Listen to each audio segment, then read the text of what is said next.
Hello and welcome to the CIH podcast. I'm Eve Blezard from the policy team here at the Chartered Institute of Housing, and today we're going to be exploring the different routes you can take into chartered membership, because there isn't necessarily just one path, and that's something we're going to talk a little bit more about today. So I'm joined by four guests: Steve Loveland from Clan Housing, Chris Forrester from One Manchester, Evie Copeland from Berwickshire Housing, and Julia Pritchard from Saffron Housing. So I'm going to get straight in with a little bit about your own route to chartered membership. What took you on that path? And there might have been choices, and there might have been ways on which you were sent on that path. But if you can tell us a little bit about how you ended up at chartered membership, a little bit about what that experience was like for you. And if I go around in order of who I can see, Julia, would you like to come in there and share a little bit about your chartered membership? Yeah, hi, thanks, Eve. So I took the executive route to chartered membership, and the reason for that really was I'd started to talk to my teams a few years ago now around professionalisation and competency, conduct. What does that look like for us? And I kind of realised that if I'm asking my team to do it, then I ought to really think about doing it myself. I've had over 20 years in housing, really. So for me, it was a little bit like, well, do I need to do this? And as I said, as I was talking to the teams about professionalisation, the importance of that in housing, I really felt that I needed to do it. And so I just decided to take the executive route, which was really interesting for me. It was quite cathartic as an experience, to be quite honest. I mean, you spend a long time in work, you're doing stuff, we're quite reactive in this sector as well. And I think you're sort of we're flying from one thing to the next and trying to solutionize as we go. And what it did was it gave me an opportunity to just stop and reflect and have a little think about why I do what I do, why I love this sector. So the process really was pretty simple. It was just a 30-minute presentation to a panel to sort of demonstrate your experience and, your professional practice. And what it did is it gave me a really important pause and opportunity to really think about the last 20 years and to really truly understand where I'd changed as a person, what had changed in this sector, what I'd learned through that process, really, and how my practice really aligned with the professional standards. And I think one of the things that became really important to me, quite significant actually in my daily practice, is how much I do refer to that ethical framework. And I think the more senior you become in housing, the more decisions we make that are really impactful, really important, and that ethical framework has really helped me. So, yeah, I found the process really valuable in terms of pausing and reflecting. I really like that. I really like that, because we don't do that, do we, day to day? We never take time, do we, in our day to day, and especially we never take time to reflect on ourselves. So I really like that as a sort of process for self-reflection and having a look at where you've come from and where you are. That's a really good way to look at it. Steve, are you all right to come in and talk to us about your sort of route to chartered membership and how that was for you? Yes, thanks, Eve. It's possibly not too dissimilar to what Julia shared there. There's definitely that piece around, starting with ourselves. I think of that phrase, physician, heal thyself. And I probably started there. I maybe came in looking at it as a starting point, but I think very quickly I recognized that it was actually about something else for me as well. And I think, to be straight, I think I probably began the process almost as a way of evidencing what I'd already done a little bit. It's been over 25 years in housing, and I suppose there was something around getting the credential that reflected that length of time spent.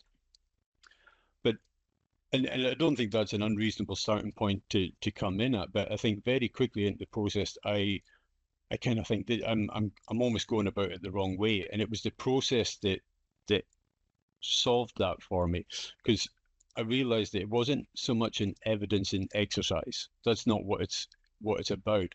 It's not, the process didn't ask me to just kind of catalog all my experiences to date. It was genuinely asking me to hold my practice up to a lens, to a defined standard, and then be accountable for what I found as a result of that. And that's a completely different thing. And I think once I recognized that at the outset, I was like, oh, this is something to really lean into to get real value from. So it was almost that shift from let me show you what I've done to let me just check that what I've done actually constitutes professional practice. I think that was the big sort of framing shift for me. And I think that's where the real value of the EPR route lives. And I think I'm maybe not too unusual in terms of coming in at that point. I think most people will come to that EPR route maybe in the same way that I did. I think the challenge is, do we let the process do what it's designed to do, which is to force you then to look at it through that different frame, or whether you just get the credential at the end of it. I thought that was really interesting. Yeah, that is, and I think really powerful, that sort of accountability, and rather than ticking boxes in terms of evidence based, is have I stood up to this? Am I standing up to this? I think that's really powerful. I'm going to go to Evie next, if you're okay to share a little bit about your routing. Sure.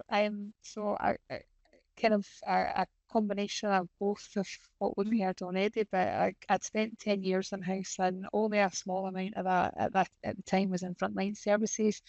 I did a lot of involvement with CIH, and decided to take the experienced professional route to charter membership in 2020, as I wanted to have something to kind of show for that time. And the other bit for me was to get CIHCM before I was 30. So just that kind of piece we talked about that rush, there was a time factor for me. I'd set myself a target to get it done in a really short period of time, because in-house and we go from one thing to another, to another, to another.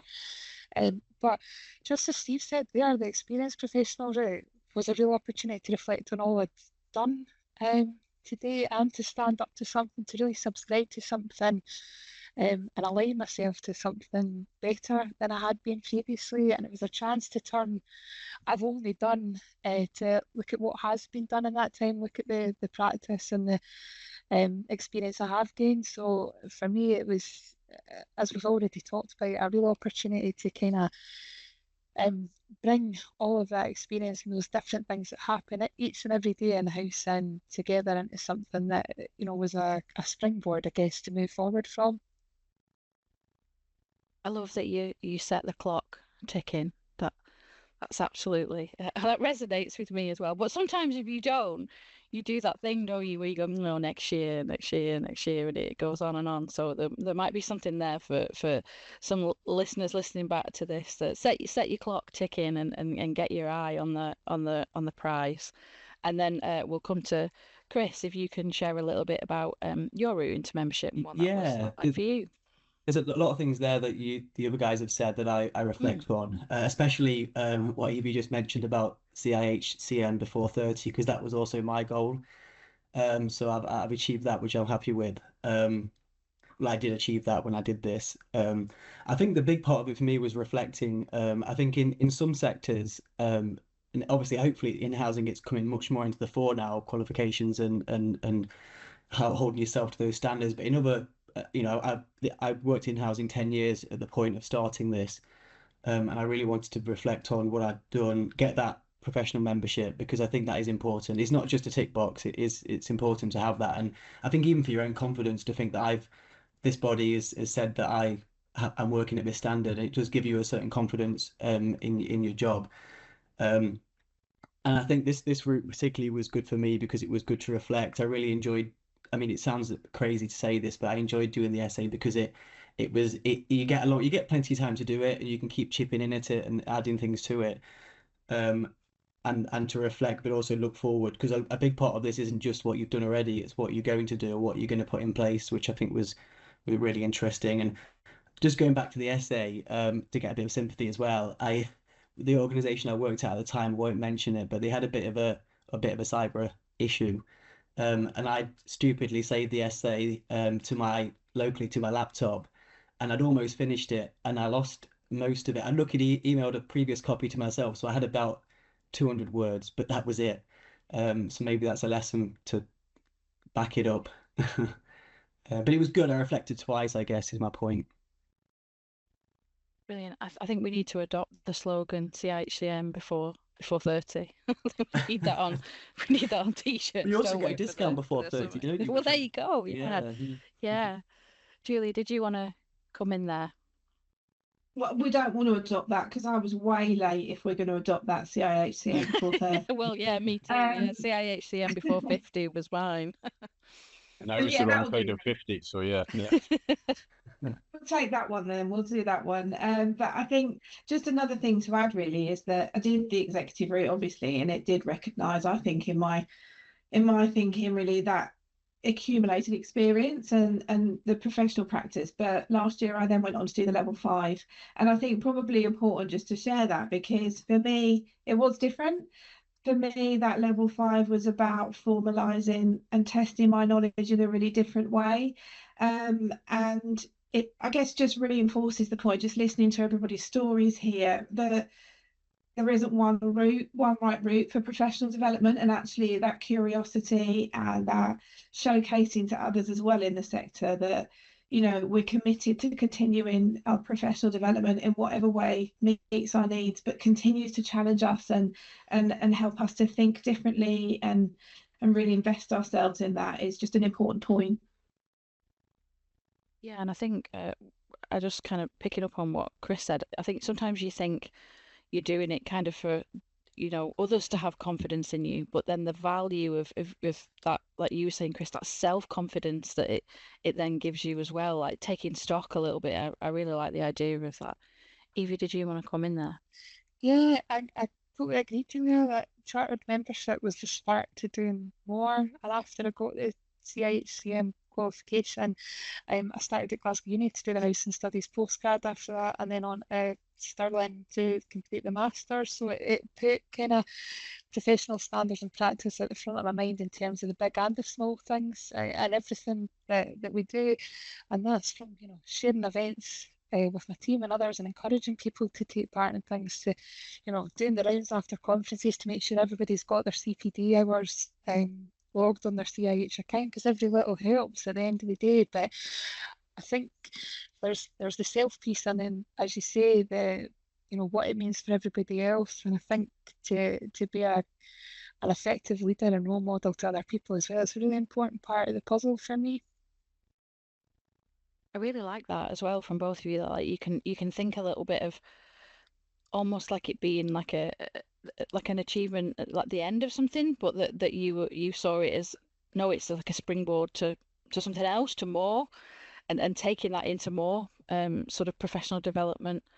My next question was going to be about and we've kind of a little bit started, but a little bit broader than you root in. But what would you say you have either maybe used most or valued most about your membership sort of since sort of that route into membership? And I'm going to come back to Steve there, if that's okay. Yeah, thanks, Eve. This is quite a difficult one. I was asked it in the panel as well. Now, probably hummed and hawed as much in the panel as I'm doing here now, because I think this is the one where I'm not sure how much it's about how the route changed practice as much as it validated, as we spoke about here, but how much it sharpens it. Because I think what happens a lot within the sector, I see examples of professionalism everywhere. But that professionalism's almost implicit. And what this forces you to do is make that implicit professionalism explicit. And that's a really difficult thing to do, to actually articulate what does it mean to be professional. How do you connect those behaviors to the professional standards at every opportunity? Avi, you've just referenced it there, making sure that those connections are always made and you're making them for the team as well. I think most good reflective practitioners will do the right things intuitively. And I think the EPR route then asks you to not only articulate why you do them, but then how do they connect to that wider sort of professional network. And I think that's maybe where the change has been for me. I think that making everything explicit is the difference when you're leading teams. So why you're leading this way, why these behaviors, what they connect to. I think that's really useful for direct reports, or if it's making a case further down the line. I think that's definitely the area where I've seen the biggest change. Not so much in practice itself, but how I communicate, how I practice, if that makes much sense. Brilliant. Yeah, I was going to come to you next, Chris. What do you think maybe you would say you've used or valued the most since that sort of chart point? Well, I think some of being a member, I mean, more widely you get access to, I mean, there's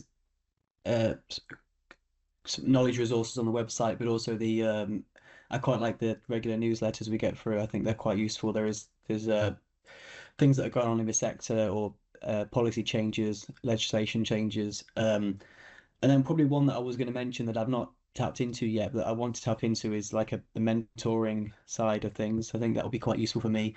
Both sides, I think I'd be quite open to looking for quite a senior leader in housing to support me. I think that would be quite useful. I think it's one of those things I keep putting it back, but I need to bite the bullet a little bit and find and tap into that, because I think that's quite valuable. Because I've recently colleague that I've worked with at One Manchester has mentioned they did it, and they really benefited from it. So that's what I'd like to push forward. So I'll be on the hunt now for somebody. Julia, did you want to share a little bit about what you think you've maybe valued the most?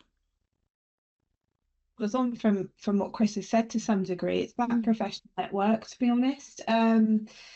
I actually connected up with two of the people that were on my panel to do the executive route, and one of them was incredibly valuable in a mentor kind of space, actually, Chris, for me at that moment in time, because I'd made some decisions to change my pathway and then the role and where I was working.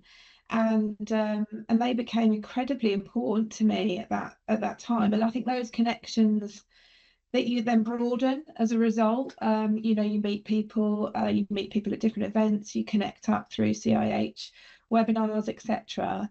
And I think that stuff's really, really important and particularly valuable as we're always going through so much change in the sector. And you can just reach out to a safe space and say, this is happening over here. What are you doing? How's that working? And I think, we're always incredibly busy in this sector.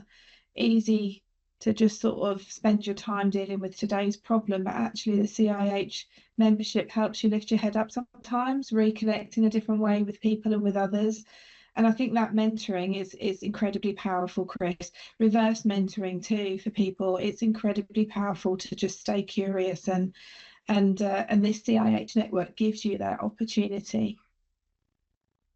Yeah, and I think that's really, sometimes when we say networking, I think we maybe we don't think that positively on that, but I think there was a phrase you used there, Julie, safe space. I think that's really important, that you need peers, don't you, to be able to talk to, sound off to, share with, be inspired by all these different things. And I think sometimes, we're all in different remote places on a Teams meeting. Sometimes when you're working remotely, that's become a little bit harder as well. So networking in that way is really important.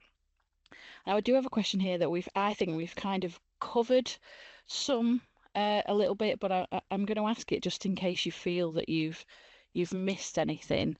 And it was about how has your membership, and of course, sort of the route to that point. It's not just membership on its own.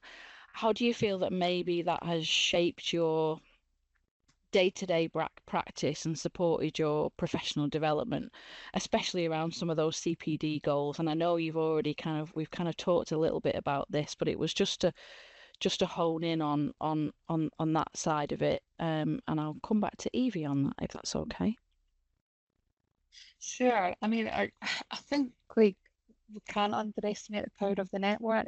I mean, this organisation that exists to inspire, equip, and support housing professionals to create a future where everybody has a place to call home. That feels like the most powerful thing to be part of.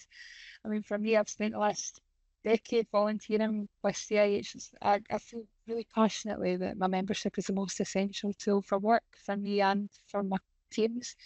I'm really passionate about helping other people find the part of their membership or that collective network or community that helps them find what works best for them to go out and deliver outstanding practice. And that looks different for everybody. And I think the real value of CIH is that can look different for everybody. It doesn't need to be polished perfectionism. You can just be you. I mean, for me in that time, I've served on the Scotland board, been really keen to make sure that this is a part of practice locally. I was part of the team setting up CIH Futures, which I later chaired, spent some time on the governing board, and decided to run for the president of the professional body, which will take over in October. So that piece around just being yourself, armed and validated, as Steve said, against this framework that can apply to people globally, let alone just working in Berwickshire for me, or the south of Scotland or Scotland, or the northeast even. This actually is a framework that can apply to anybody, and I'm somebody who meets that standard, which I think is a pretty brilliant thing to say you're part of.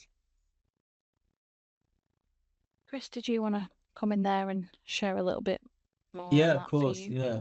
I think it's also like best practice and sharing knowledge across different providers, because I think there's so many housing associations of so many different sizes, that I think that's a really big part of it for me. And I think like you said earlier, networking can be a bit of a dirty word sometimes. It can be just like a Tuesday, Wednesday, Thursday in Manchester, like everyone just going for free drinks at solicitors. But that isn't a big part. A big part of it is the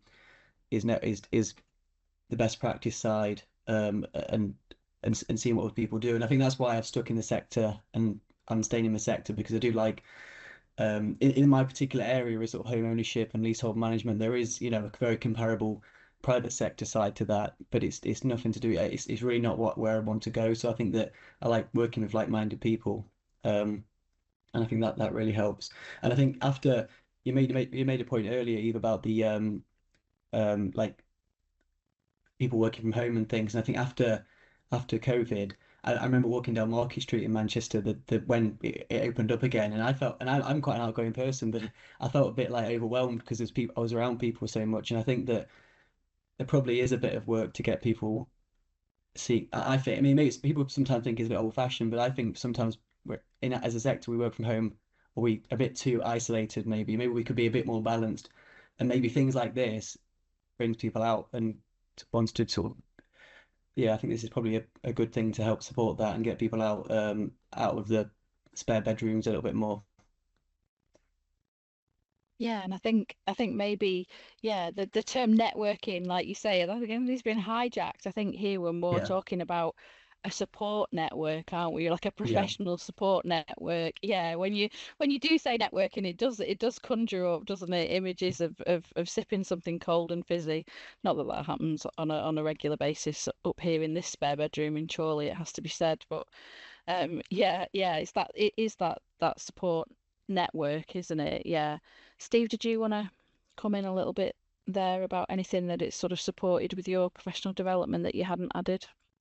No, I think it's to reinforce where this discussion has gone here around the networks, because it's the quality and the value of that network. I think where networking is a bit of a dirty word, is almost a reflection of the network being spoken about. And I think what you have here is just the CIH. It sits at the intersection of so many different things. It's a housing associations, it's approved housing bodies, local authorities, government agencies. There's so many different viewpoints there. That's how you come to solve common challenges. It's kind of reinforcing in so much as it helps you realize that there isn't a new problem in the world. And the best way to start engaging with those problems is to do that with as many different functional perspectives as possible. And I think that's the real value of the network, especially for myself, like working in age-friendly and sport housing for over 55s there. There's real practical value to the network, and being able to bounce ideas and calls off of everyone. I warn everybody on this call that now I have your email addresses. I may be reaching out to you all with strange requests from time to time. But I think you're speaking to people from across the entire housing ecosystem, not just within your own organization or your own areas of interest. And that's massively, massively valuable. Yeah, I think so, isn't it? And I think sometimes what we value in the policy team is sometimes because there has needed to be a lot of change in the sector, and we can't get away from that. Sometimes maybe we don't always share good practice in the same way because we have to focus on the amount of improvement. But it is really important to take stock in terms of when you are networking, that sharing those ideas and those good practice that's going on, and it can be really inspirational and really motivating. And sometimes those things only happen, don't they? Not just in terms of like learning about what someone else is doing, but those kind of like conversations where you spark different ideas, and that has to happen. Yeah. Julia, was there anything you wanted to add on that one? Well, I thought exactly the same, Steve. I wrote down everybody's name and thought I must capture these people for future opportunities to ask what you're doing and where you're doing. And I think that is the beauty of this sector, isn't it? That we're not in competition with each other. So let's just share more and more openly. And yeah, for me, like you said, Eve, quite rightly, the sector's moved into much more greater expectations around accountability, competence, professionalism, assurance, consumer standards, quality of our decision making. And for me, the CIH has been the bit that's grounded me, like I said, in that ethical framework, that decision making piece. I can't tell you the times over the last 20 years when I've referred back to that framework to make sure that my decisions and the intention of those decisions are the right ones. But for me, it's around that professionalisation piece, really. It's something I shared with a few of the team a little last week, actually. We were talking about risk management, we were talking about professionalisation, we were talking about policies and procedures, and professional standards shouldn't just live in a folder the same as any of those other things shouldn't just live in a folder. It's how it shows up every day in our decisions, in how we act, what we do, our behaviours, our thinking, our thought processes. And that kind of, for me, that's what this CIH ethical framework, professional standards is all about. It's about us all signing up to that and living and breathing it.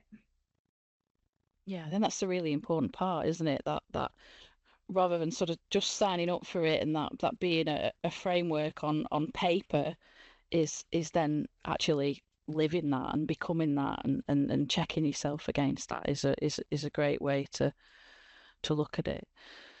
So one of the things I wanted to ask you all to sort of share with listeners was, if you were to think about what one thing would you tell someone considering now sort of taking this route into CIH membership? What would that one thing, that piece of advice be? And I'll come back to Chris on that, if that's okay, Chris. Yeah, I think one thing is maybe don't think it's a quicker or easier route than doing the qualification, because it really isn't. Maybe if I'm being really honest, maybe I had a little bit of a thought that it may be slightly easier, but really it wasn't. I think it was more interesting than me, and it's the way I learn, or the way I learn about myself, and the way I learn. I think it's better for me because of the way this course is done. So it worked really well for me, but it definitely isn't easier because you've got a really big, there's a really big essay to it, and lots of reflecting there. Obviously, you've got the interview side as well, which is, and like I think Julia said earlier, the people on there are obviously so experienced, and you can't pull the wool over their eyes. So there's a lot there to get at. But I think there's a lot, yeah. So my one piece of advice is, it's not an easy or quicker route, really. There's a lot to it.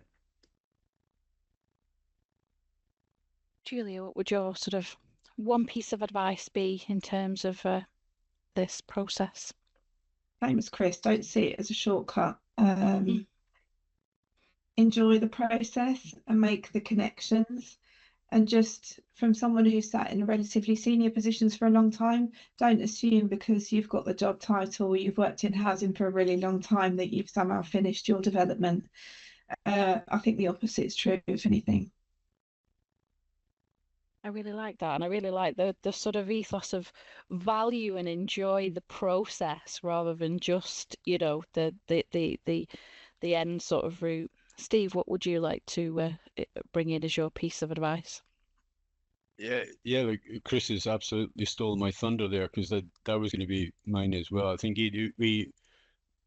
perhaps there's a perception out there that the EPR route, it's underestimated, I think, in terms of the level of self-awareness that's required, that ability to just articulate your professional identity really clearly in a way that can be understood. I think that's harder than completing assignments. The challenge isn't the volume of the work, it's the depth of reflection that's required to go through it. You can go through many top programs and cover a lot of ground that you've already covered. And I think here that the EPR route is, show us that your practice meets this standard and reflect deeply on that. That's a completely different and more honest thing to sit with, but sitting with it is where the value is.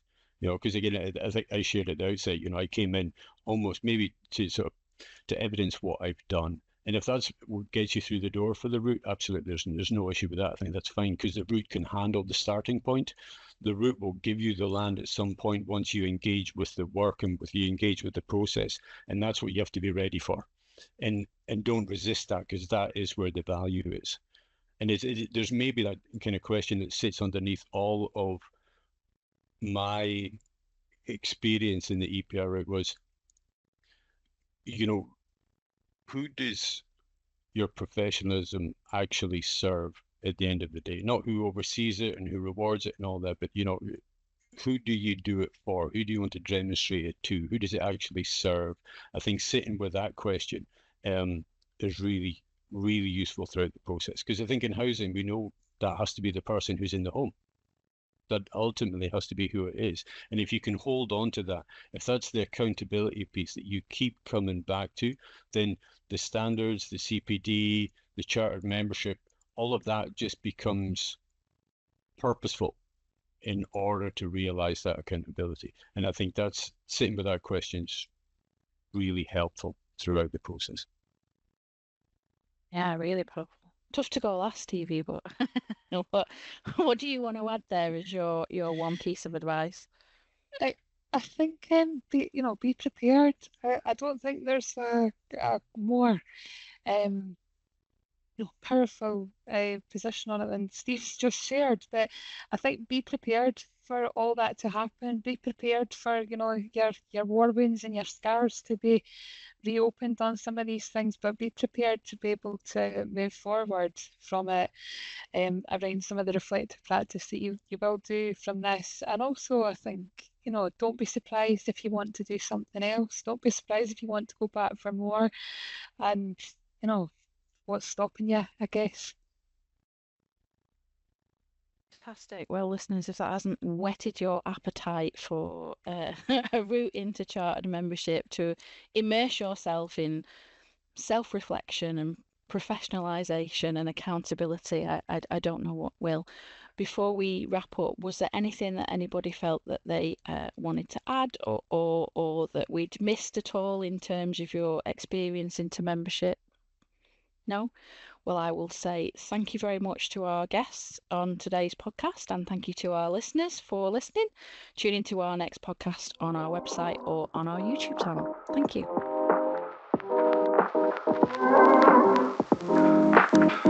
you.